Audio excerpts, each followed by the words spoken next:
नमस्ते फ्रेंड्स, आपका स्वागत है मेरे इस यूट्यूब चैनल पर। एसबीआई म्यूचुअल फंड ने अभी रिसेंटली एक फ़ंड लॉन्च किया है। नाम है एसबीआई एनर्जी अपॉर्चुनिटी फ़ंड। जी हाँ फ्रेंड्स, इस फंड को मैंने देखा, रिव्यू किया। बहुत सारे क्वेश्चन भी आया था कि सर क्या म्यूचुअल फ़ंड एक सही रूट हो सकता है। हम लोग रिटेल इन्वेस्टर हैं, बहुत ज़्यादा अमाउंट नहीं रहता है एट ए टाइम निवेश करने के लिए। स्टॉक मार्केट में निवेश करने के लिए तो एक अच्छा खासा अमाउंट चाहिए। तो म्यूचुअल फंड रूट में अगर आते हैं तो हमारा जो करोड़पति बनने का लक्ष्य है, 1 करोड़ मिनिमम, क्या इसको अचीव किया जा सकता है? तो एवरीथिंग डिटेल में चर्चा करेंगे फ्रेंड्स। और ये एक न्यू फंड लॉन्च हुआ है अभी रिसेंट, आप बोल सकते हैं NFO, new fund offering, market में लिस्ट हो गया है। और लिस्ट होने का बाद कैसे कामकाज कर रहे हैं, इनका सेक्टर कंपैरिजन क्या है, इस सेक्टर में और भी फंड है जो पीछे कैसे परफॉर्मेंस दिया है, एवरीथिंग डिटेल में चर्चा करने का कोशिश करेंगे फ्रेंड्स। बने रहिए हमारे साथ। चैनल पे नए आए हैं तो चैनल को लाइक शेयर एंड सब्सक्राइब करके चलिए, ताकि आने वाले हर वीडियो का नोटिफिकेशन आपके पास टाइमली आए और ऐसे इन डेप्थ एनालिसिस का फ़ायदा उठा पाए और अकॉर्डिंगली कामकाज कर पाए। फ्रेंड, जिसको मार्केट से डर लगता है या कम अमाउंट निवेश करना चाहता है, धीरे धीरे निवेश करना चाहता है, एसआईपी मोड में, टाइम वाइज और मनी वाइज स्टैगर्ड मैनर में निवेश करना चाहता है और इक्विटी में निवेश करके एक अच्छा खासा वेल्थ क्रिएट करना चाहता है, समय ताकि कितना भी लगे, 20 साल 25 साल 30 साल टाइम है जिनका पास, तो इक्विटी म्यूचुअल फंड एक बहुत बढ़िया रूट हो सकता है। इसमें आपको ट्रैक करने का ज़्यादा ज़रूरत नहीं है। वन टाइम आप एक बार ट्रैक कर लीजिए, कभी कभी साल में 2 साल में 3 साल में कैसे परफॉर्मेंस कर रहा है, और लंबे समय तक बने रहेंगे तो डेफिनेटली आपका गोल अचीव होगा। ठीक है, तो ये एनर्जी सेक्टर से बिलोंग करते हैं। तो फर्स्ट हम लोग जो है एनर्जी, निफ्टी एनर्जी कैसे कामकाज करते हैं पहले इनको समझ लेते हैं, देन फंड में जाके चर्चा करेंगे। तो निफ्टी एनर्जी को अगर आप देखेंगे तो इसका पी आप देख सकते हैं कि 13 के आसपास चल रहा है। ठीक है, बाकी डिविडेंड भी आपको थोड़ा बहुत देते हैं। बाकी इसमें रिटर्न कैसे दिया है आप थोड़ा देख लीजिए। अगर आप देखेंगे एक दिन में तो निफ्टी एनर्जी 1.64%, निफ्टी 50 का रिटर्न है 0.44 और सेंसेक्स का कंपैरिजन मैंने किया 0.36। तो इसका मतलब निफ्टी 50 और सेंसेक्स से ज़्यादा वोलाटाइल है। ठीक है, 1 वीक में ये 3.65% तक गिरा है, जबकि निफ्टी 50 आपको 1.87 और 1.64% गिरा है। तो यहाँ से आपको समझना चाहिए ये एक सेक्टोरल थीमेटिक फंड है, तो यहाँ पे वोलाटिलिटी शॉर्ट टर्म में ज़्यादा रहने वाला है। ठीक है, वहीं पे अगर एक महीना में देखेंगे 2.57 ये सेक्टर गिरा है। वहीं पे आप देखेंगे 3.07 निफ्टी 50 और सेंसेक्स 3.16। ठीक है, 3 मंथ में ये नेगेटिव नहीं, हल्का सा पॉजिटिव रिटर्न दिया है, जबकि ये बढ़िया रिटर्न दिया 1.25 1.49। 6 मंथ में 40% तक रिटर्न दिया ये, जबकि निफ्टी 50 12.96 मतलब 13% और सेंसेक्स 12%। तो 6 महीना में आपका डिफरेंसेस आपको समझ में आ जाएगा फ्रेंड्स। 3 गुना से भी ज़्यादा डिफरेंस हो गया ऑलरेडी। ठीक है, 1 साल में आपको 60% रिटर्न दिया, यहीं पे आपको 20% 17%। 3 साल में 106%, आपका पैसा डबल से भी ज़्यादा करके दे दिया, यहीं पे आपको 48% और 47%। 5 साल में 152%, पैसा 2.5 गुना, और यहाँ पे 95%, पैसा दुगना का आसपास, यहाँ पे पैसा दुगना आसपास। तो लंबे समय पे आपको डेफिनेटली फ़ायदा होने वाला है। 10 साल का कंपैरिजन देखेंगे 347 मतलब 4.5 गुना, यहाँ पे आपको मिलता है 221%, 216%। तो ये यहाँ से आपको समझ में आना चाहिए कि जितना लॉन्ग टर्म के लिए आप निवेश करेंगे इतना ही ज़्यादा बेनिफिट आपको होने वाला है। सेक्टर में ज़्यादा स्टॉक नहीं है, ओनली 10 स्टॉक है बड़े स्टॉक। रिलायंस इंडस्ट्री, ऑयल एंड नेचुरल गैस कॉरपोरेशन एनटीपीसी, ठीक है, पावर ग्रिड कॉरपोरेशन, कोल इंडिया, अदानी ग्रीन एनर्जी, इंडियन ऑयल कॉरपोरेशन, भारत पेट्रोलियम, टाटा पावर और अदानी एनर्जी सॉल्यूशन। तो ये 10 स्टॉक का एक सेक्टर है, एनर्जी सेक्टर। तो यहाँ पे ये थीमेटिक फंड इसको ट्रैक करके चलेगा। The world will need much more energy to power homes and fuel transport and growing population with rising living standards.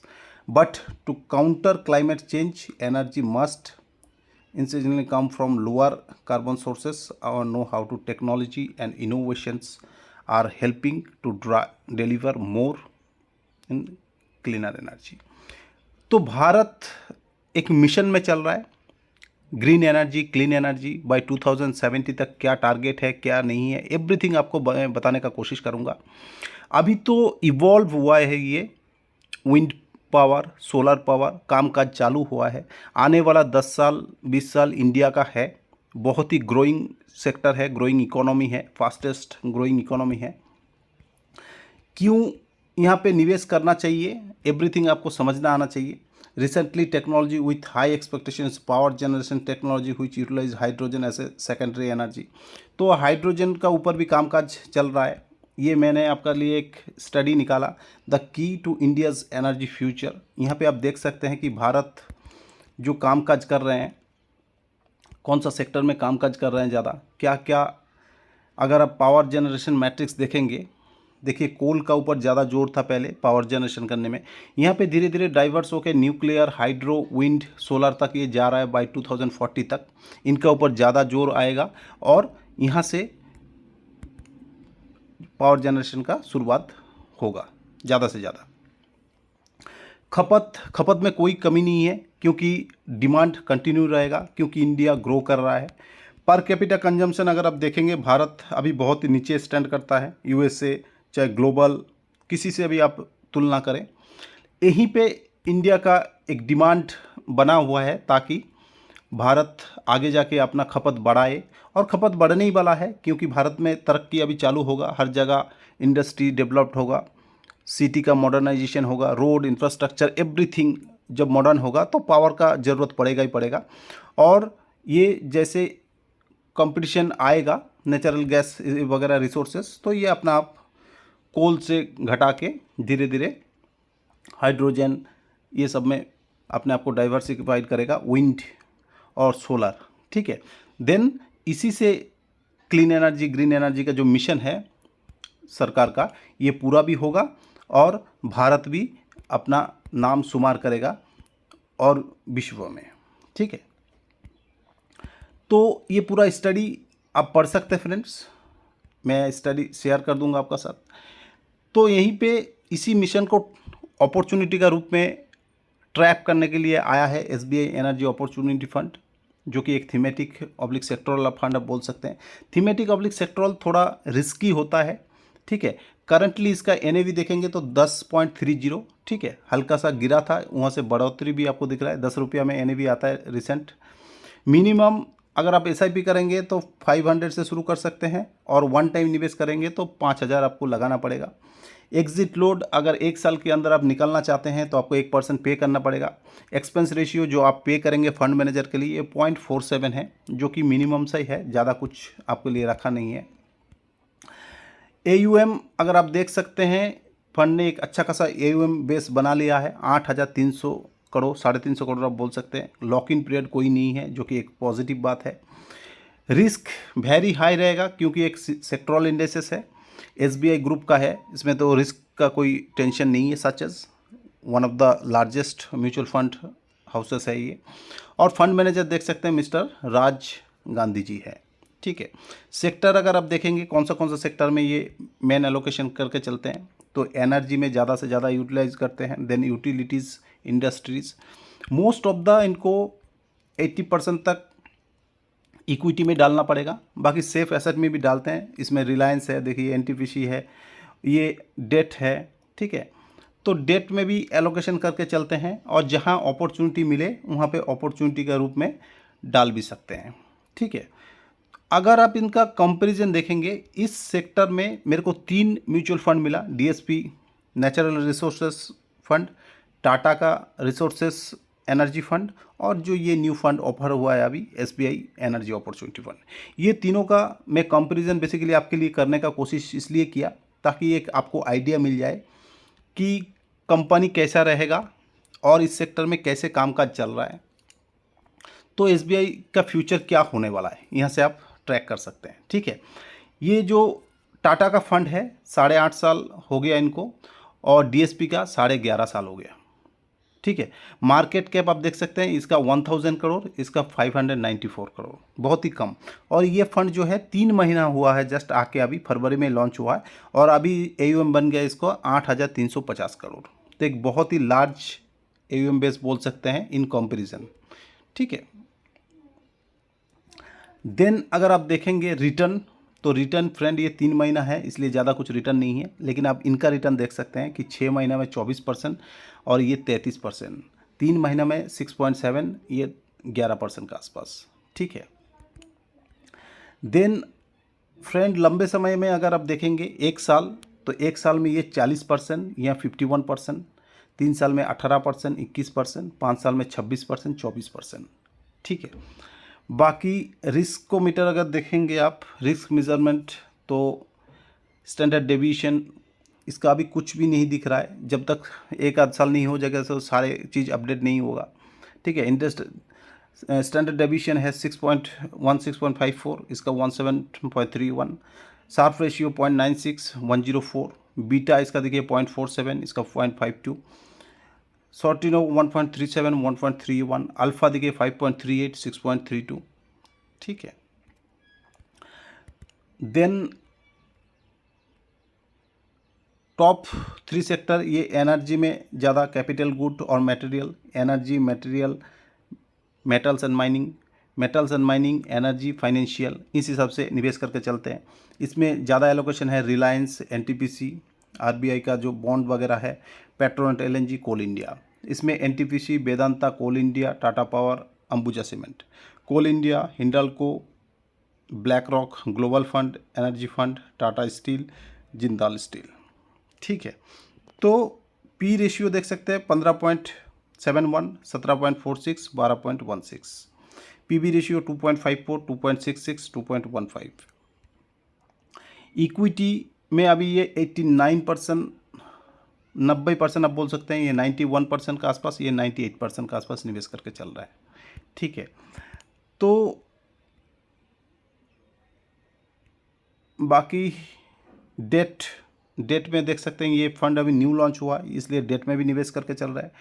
बाकी कुछ डाटा आपको ज़्यादा दिखेगा नहीं। ठीक है, एक्सपेंस रेशियो जैसे मैंने आपको बताया कि इस सारे फंड में से इसमें कम है। एग्जिट लोड 1% है, इसमें नहीं है, इसमें 0.25% है। तो एज सच कंपैरिजन अगर आप बोलेंगे तो कुछ ज़्यादा दिखा नहीं देगा, क्योंकि ये फंड अभी न्यूली लॉन्च हुआ है। बाकी ये टाटा फंड और डीएसपी को देख के आपको एक आइडिया लग जाएगा ये फंड परफॉर्मेंस कैसे करने वाला है आने वाले फ्यूचर में, है ना।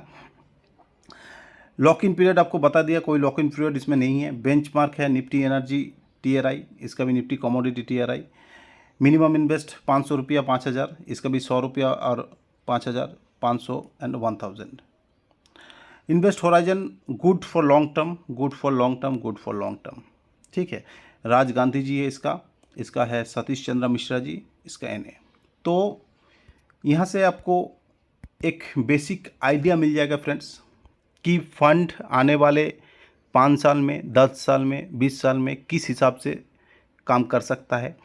भारत का एनर्जी के ऊपर क्या विज़न है, 2030 तक क्या मिशन है, 2070 तक का 50 तक का क्या मिशन है, एवरीथिंग सब कुछ आपको न्यूज़ में मिल जाएगा। इससे पहले मैं रिन्यूएबल एनर्जी के ऊपर वीडियो भी बना के रखा हूँ, आप जाइए चैनल में, वीडियो को देखिए, समझिए। रिन्यूएबल एनर्जी थीम इसी को ही प्ले करता है।